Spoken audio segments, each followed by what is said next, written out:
Hey, what's up you guys? It's Rachel. Welcome back to my channel. Today I have an update for you, a 90-day update on an unboxing I did a few months ago. This is a Jomar box and it was Treska necklaces. Now, if you are new here, welcome. I am a part-time reseller on sites like eBay, Poshmark, and Mercari. So I like to source online for goods to sell in my stores. When I get these boxes delivered to me, I unbox them right here on this channel. And then I come back 90 days later after everything's been listed and sold to give you guys an update on what sold, how much it sold for, what platform it sold on, and then a general assessment of how I think the box did and whether I think it was worth the investment. So if you like content like that, certainly consider subscribing to my channel. I do post videos about 4 to 5 times a week, and it's not just unboxing, it's just anything I feel like sharing with you about my reseller life in general. Drop this video a like if you find content like this helpful. It really helps me out. All right, so like I said, this was a Treska Necklaces box from Jomar, and I will post the original video up here when I originally unboxed this stuff. I probably had a coupon or something because you know I'm a sucker for a low cost of goods, but otherwise I just purchased this to stock my own stores. I'm not affiliated with them or anything, and I really don't know anything about jewelry. All I know is costume jewelry can be expensive if you're buying it retail, and I got a pretty good deal on this box, so I decided it would be worth a try to put some jewelry in my stores and maybe attract a different audience or, you know, people that otherwise wouldn't look at my stuff. So I picked up this, and I have my notes here, so if I'm not looking at you, it's because I'm looking at my notes. So I picked up this box for $54.20, and it was 20 necklaces. My cost per item came out to be $2.71 per item since I was able to list all 20 items. I'll start with lowest profit to highest profit. I'll show you what sold, how much it sold for, and what platform it sold on. And if I remember, I'll even tell you how long it took to sell. Then I'll show you guys some stuff that I have listed that still has not sold. And at the very end, I will give you my assessment and tell you what my total profits were. So starting with the first sale, or the lowest profit sale, this one was it was sort of like a silver and yellow choker. I'll put it here. This one actually sold a little bit over the 90-day mark, and somebody offered me $10 on eBay. So I went ahead and took it. My profit was technically $5.29 on that one. Same deal with this one. On eBay, I accepted a $10 offer. I actually have two of these, but here's the first one. So I accepted the $10 offer. That one was another $5.29 profit. Next up was this silver, it was like a choker necklace, but it was like silver and turquoise.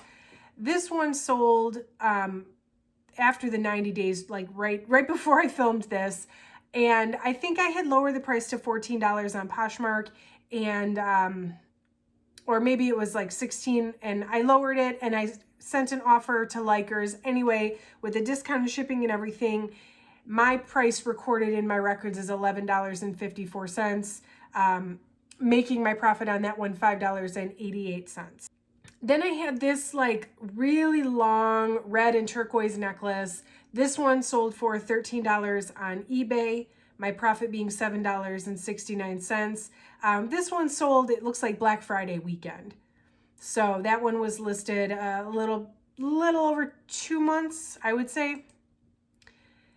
Then I had this leaf necklace, and actually I had two of these in the box. One of them sold, one of them I still have. But this one sold actually within the first 2 weeks. This one sold for $13 on eBay.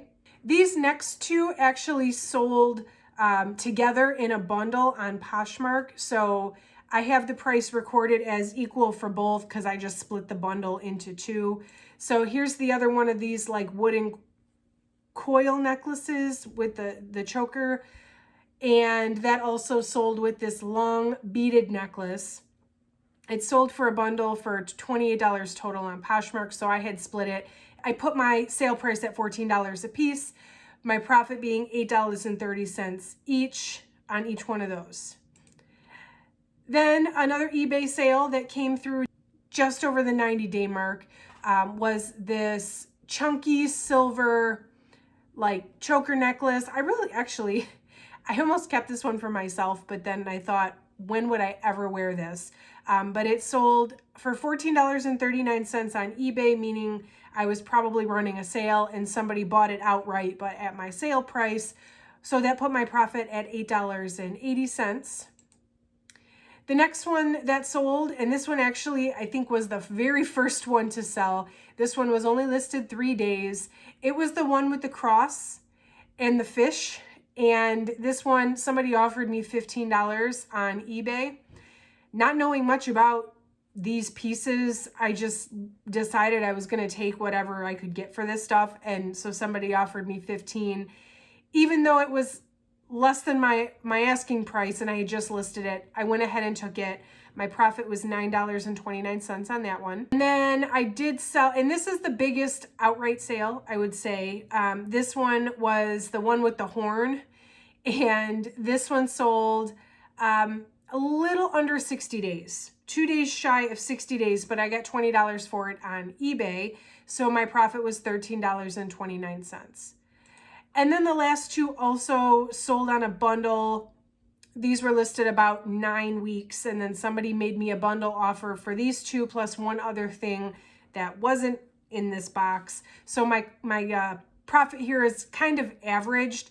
The third item was just an item from my own personal closet that I had listed that I didn't really care about making a profit on. But I have in my notes recorded that it was $20 each that I earned for these, making my profit $13.29 a piece. So one of them was a long beaded necklace. Well, they were both long beaded necklaces. So those are all the ones that sold so far. I sold a total of 12 so far, and I have a total of 8 that are still listed. So some of the ones that are still listed, I've got this gold and turquoise necklace. It's so very pretty. I've got this red silver choker. Actually, I have 2 of these, and I have 2 of these green circle choker necklaces. And I also have one, the blue stone, the one with the really big blue stone.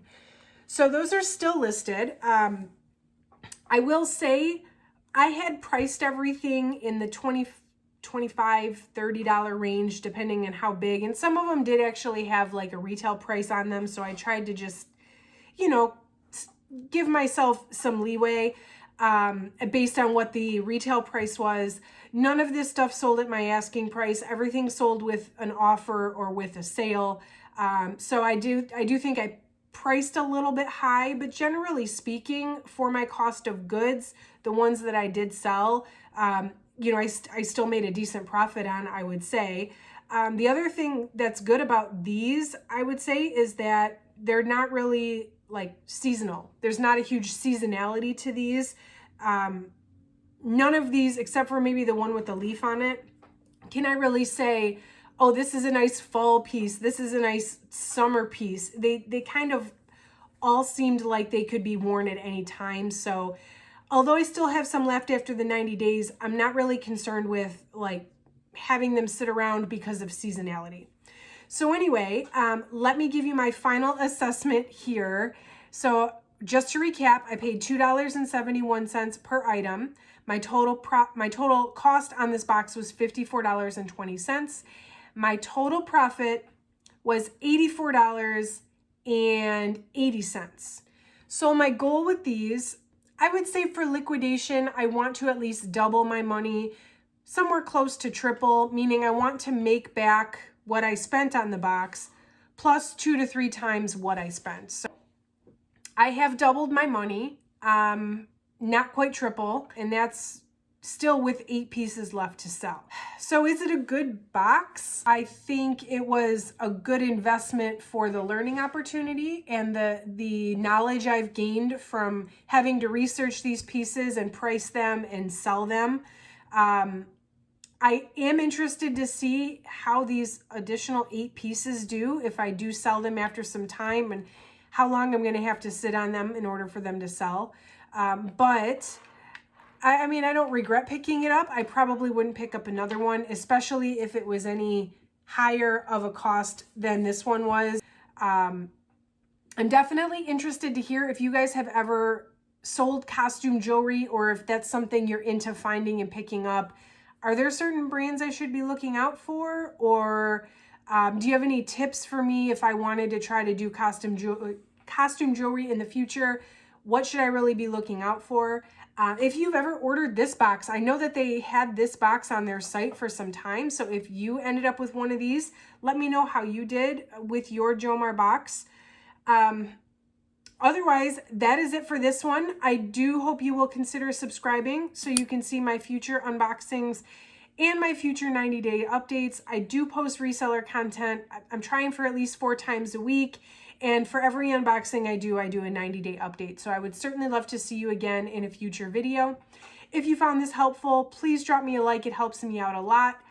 Otherwise, thank you so much for watching, and I will catch you guys in the next one.